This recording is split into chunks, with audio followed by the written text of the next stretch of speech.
တော့အရသာတစ်မျိုးပေါ့နော်အရသာတစ်မျိုးချိုးတယ်စိတ်နဲ့စိတ်နဲ့တော်မှဒီဥစ္စာဒီဟာပါတော့တော်တော်လေးတော့ချိုးတယ်စုံစမ်းပြီးကြောက်အချိုးဆူးရလေးတွေဟာ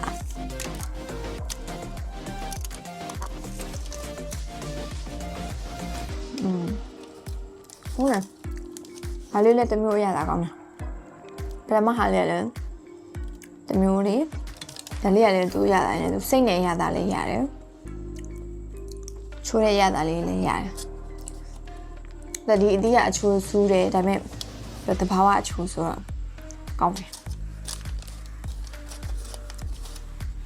တော့ဒီအထက်ကပစ္စတာချိုတွေဟိုဒါတွေကလည်းအများကြီးပဲအနှစ်တွေများတယ်ပေါ့နော်